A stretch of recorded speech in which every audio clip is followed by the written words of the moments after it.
நம்புவே இயேசுவை நம்புவே இயேசுவை நம்புவே இயேசுவை நம்புவே இயேசுவை ஆக்கும் கரங்கள் உங்களுக்கு காத்திடுவார் கிருபையாலே ஆக்கும் கரங்கள் உங்களுக்கு காத்திடுவார் கிருபையாலே அல்லேலூயா பாடி பாடி ஆதிகளை தாண்டி அல்லேலூயா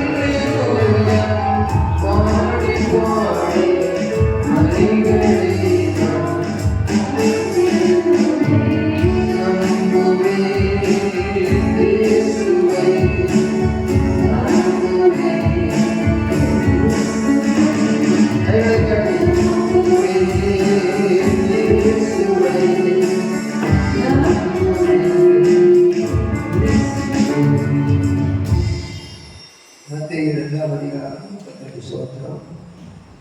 மத்தேயு 2ஆம் அதிகாரம் 10ஆம் வசனத்திலிருந்து படிப்போம். எடுத்து படிக்க மத்தேயு 2:10 முதல்.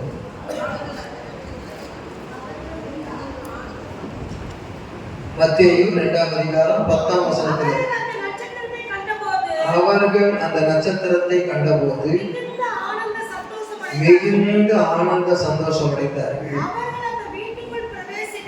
அவர்கள் அந்த வீட்டுக்குள் பிரவேசித்து பிள்ளையையும் அதன் தாயாகிய மரியாதையும் கண்டு சாஷ்டாங்கமாய் விழுந்து அதை பணிந்து கொண்டு எங்கள் பொக்கிஷங்களை திறந்து பொன்னையும் தூப வர்க்கத்தையும் வெள்ளை போளத்தையும் அதற்கு காணிக்கையாக வைத்தார்கள்.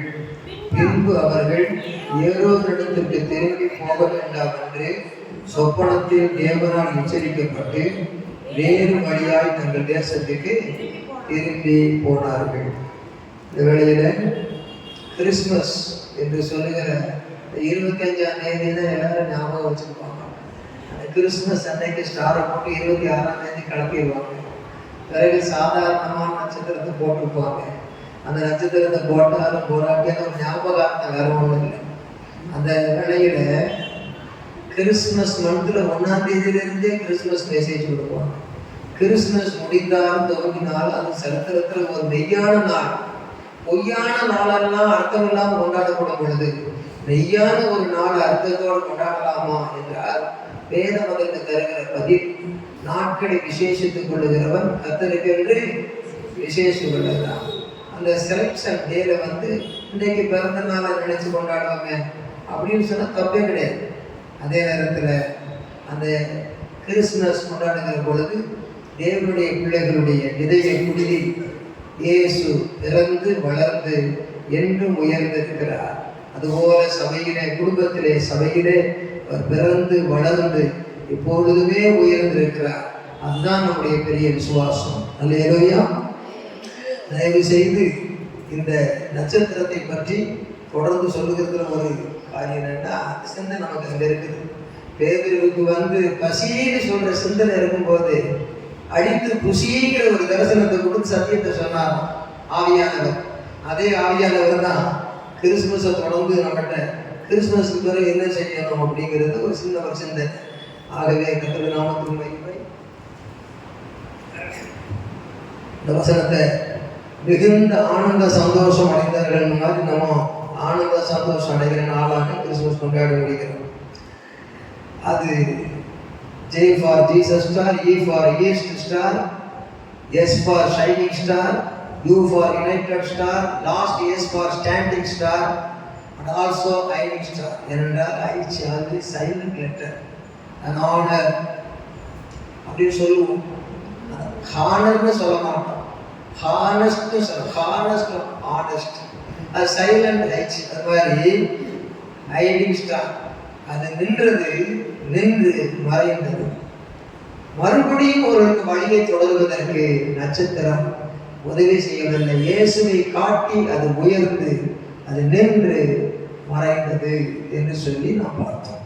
நாமும் இயேசுவினுடைய பிள்ளைகளாகிய நாம் அவரை காட்டி கொடுத்தவர்களும் நமக்கு உலகத்திலே மறைந்து போய் நட்சத்திரமாய் நித்தியத்தில் பிரகாசிக்கிறார்கள்.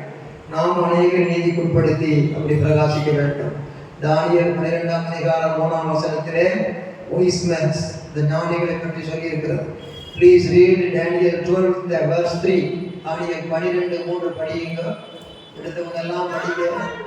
ஞானவான்கள் ஆகாய மண்டலத்தின் ஒளியை போலவும் அநேகரை நீதிக்குட்படுத்துகிறவர்கள் நட்சத்திரங்களைப் போலவும் என்றென்றைக்கும் உள்ள சதாகாலங்களிலும் பிறகு பிரகாசிப்பார்கள்.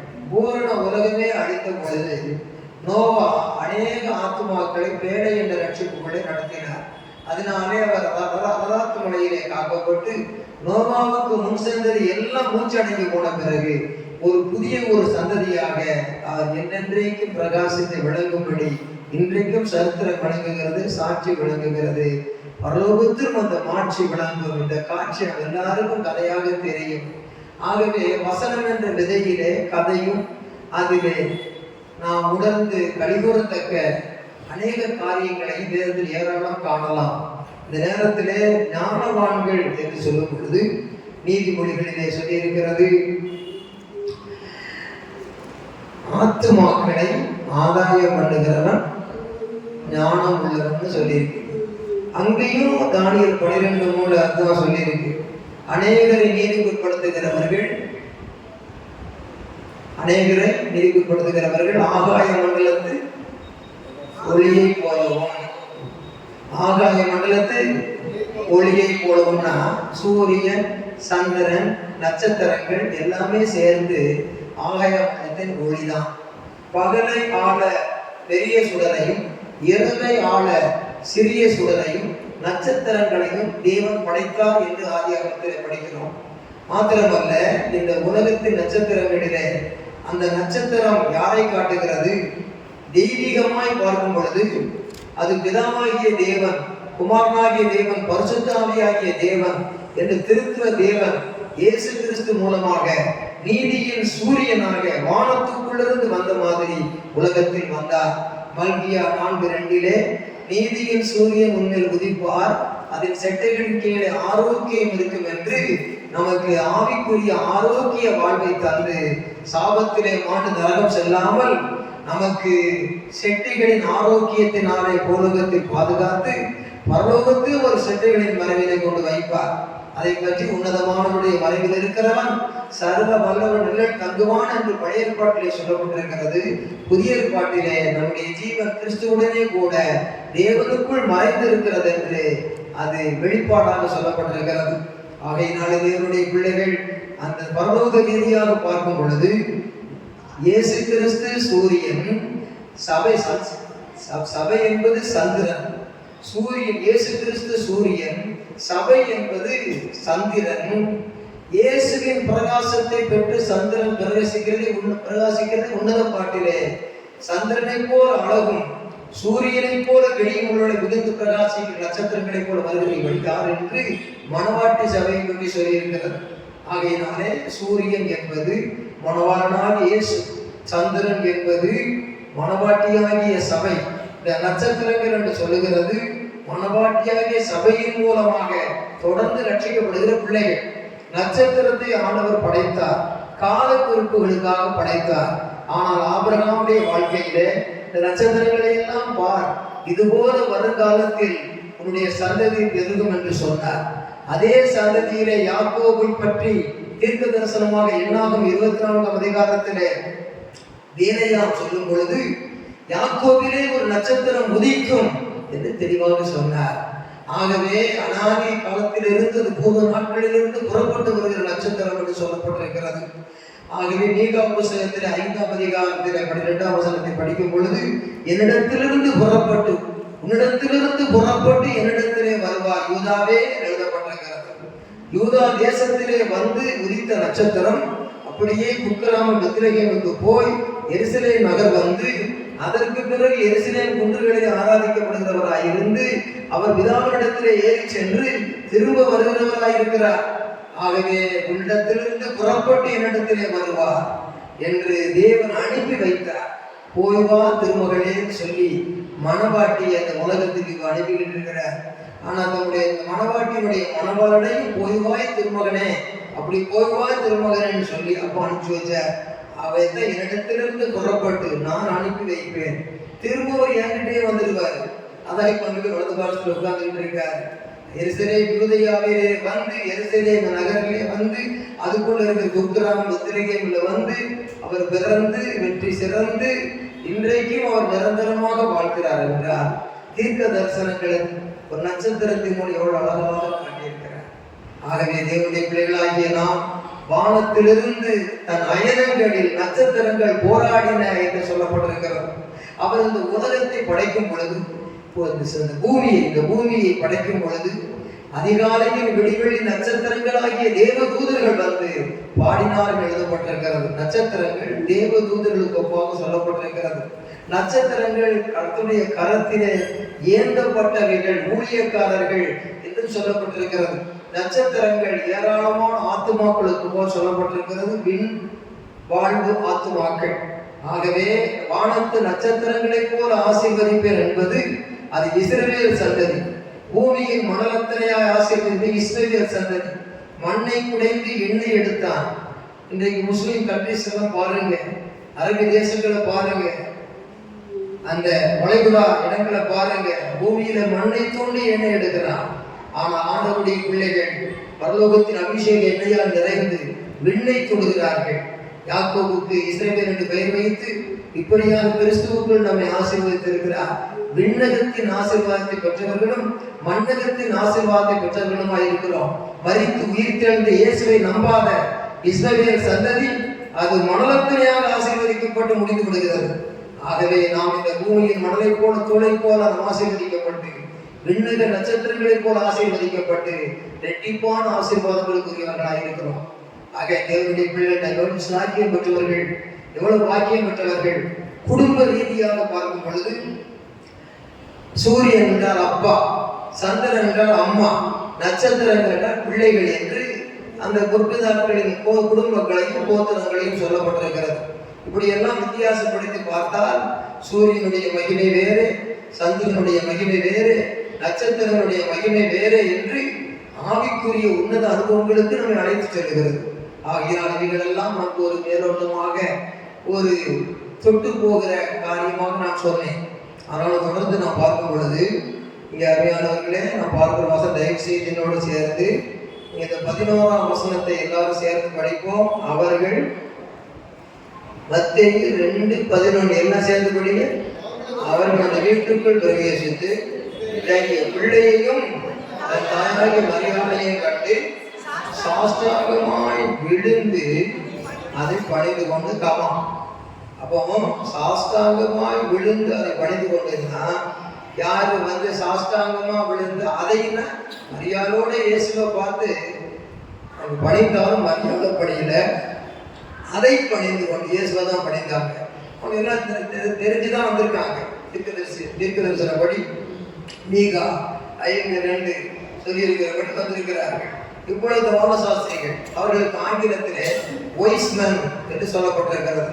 ஒய்ஸ்மன் என்று சொன்னாலும் அவர்களுக்கு அஸ்ட்ரானமர்ஸ், வானசாஸ்திரிகள் என்று ஆங்கிலத்திலே அஸ்ட்ரானமர்ஸ், தமிழிலே வானசாஸ்திரிகள். நட்சத்திரங்களை வைத்து ஒரு மனிதனுடைய வாழ்வை கணக்கிடுகிறவர்கள். அநேக யூக தந்திரங்களை அறிந்த ஞானிகள். ஆகையினாலே அந்த நட்சத்திரங்களை குறித்த அறிவு பெற்ற அந்த ஞானிகள் ஒய்ஸ்மேன்ஸ் என்று சொல்லப்பட்டிருக்கிறது. இந்த இடத்துல அவர்கள் வந்து பணிந்து கொண்டார்கள். யார் பணிந்து கொண்டது? ஒய்ஸ்மேன்ஸ், வொர்ஷிப்பிங் ஒய்ஸ்மேன்ஸ். 3 பேர் வந்தாங்கன்னு சொல்றது ஒரு கதை. ஆனால் அதுக்கு அதிகமாகவே வந்திருக்கிறது சரித்திர உண்மை. ஆகையினாலே வேத மனிதர்கள் சொல்லுகிறார்கள். ஆகையினால அவர்கள் வொர்ஷிப்பிங் ஒய்ஸ்மேன்ஸ். இன்றைக்கு பாமர மக்கள் கூட வாய் திறந்து கர்த்தரை பாட மாட்டாங்க. கொஞ்சம் படிச்சுட்டாங்கன்னா பைபிளுக்கு வெக்கப்படுறாங்க. கொஞ்சம் ஞானம் வந்துட்டுதுன்னு சொன்னா அந்த ஞானத்தை பெருமையா நினைச்சிடுறாங்க. ஆகவே தான் கிரேக்கர் ஞானத்தை தேடுகிறார்கள், யூதர் அடையாளத்தை தேடுகிறார்கள். யூதராயும் கிரேக்கராயும் தம்மை தொழுது கொள்ளுகிற யாவருக்கும் அவர் ஐஸ்வர்ய சம்பன்னராக இருக்கிறார் என்று சொல்லி இருக்கிறதுனாலே, if you want blessing from heaven and earth, you must worship your Lord sincerely. உங்களுக்கு ஆசீர்வாதம் வேண்டும் என்றால் கர்த்தரை உண்மையாய் தொழுது கொள்ள வேண்டும். பிதாவானவர் தம்மை தொழுது கொள்ளுகிறவர்கள் இப்படிப்பட்டவர்களாக இருக்க வேண்டும் என்று விரும்புகிறார் என்று யோவான் 4:23 சொல்லுகிறார். அந்த இடத்திலே கர்த்தரை தொழுது கொள்ளுகிறவர்கள் ஆவியோடும் உண்மையோடு தொழுது கொள்ள வேண்டும் என்று எழுதப்பட்டிருக்கிறது. ஆவி என்றால் என்ன, உண்மை என்றால் என்னவென்றால், பரிசுத்த ஆவியில நிரப்பப்படும் பொழுது அப்பா பிதாவே என்று கூப்பிட பண்ணுகிற புத்திர ஸ்ரீகாரத்தின் ஆவியை நமக்கு தந்திருக்கிறார் பவுல் சொல்றோம் 2ஆம் அதிகாரத்தில் சொல்லுகிறார். ஆகையினாலே எந்த ஒரு மனுஷன் பரிசுத்த ஆவியை பெற்று அடையாளப்படுத்தி அந்நிய பாஷை பேசினாலும், அடையாளப்படுத்தி சாட்சியாக வாழ்ந்தாலும், ஆதாரமான தைரியம் அவனுக்குள் இருந்தாலும், ஒரு அன்பு நிறைந்த ஒரு வார்த்தை என்னவென்றால், அப்பா பிதாவே அன்பான தேவா அருமை ரட்சகரே ஆவியானவரே, அப்பா பிதாவே அன்பான தேவா அருமை ரட்சகரே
நம்மாட்ட சண்டை போட்டுதான் வந்திருக்கோம்.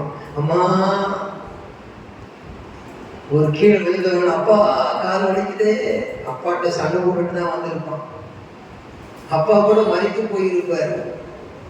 அப்பா அது பெற்றெடுத்த உள்ளம், அது உள்ளத்தோடு உள்ளமாக, ரத்தத்தோடு ரத்தமாக, பாசமாக சேர்ந்து விட்டதினாலே அம்மா அப்பா என்று சொல்லுகிற சத்தம் வந்து விடுகிறது. இந்த மாம்ச ரத்த பந்தம் 10 மாத ரத்த பந்தத்துக்கே வந்து விடுகிறது. பரிபூர்ணமாக சிறிய ரத்தத்தை சிந்தினால இன்னும் வராதா? அதனால ஆவியோடு உண்மையோடும் சொன்னா, what is the truth, what is the spirit? Spirit means holy spirit. What is the revelation of the holy spirit means, my father, அப்பா அப்பா ஃபாதர், பிதாவே என்று கூப்பிட பண்ணுகிறேன்னு சொன்னா ஆட்டோமேட்டிக்கா வரும். ஏன்னா என்னை அப்பான்னு கூப்பிட்டேன், இப்பதான் சண்டை போட்டு போனேன், ஏன்னா என்னை அம்மான்னு கூப்பிட்டேன், இப்பதான் சண்டை போட்டு போறேன்னு சொல்லி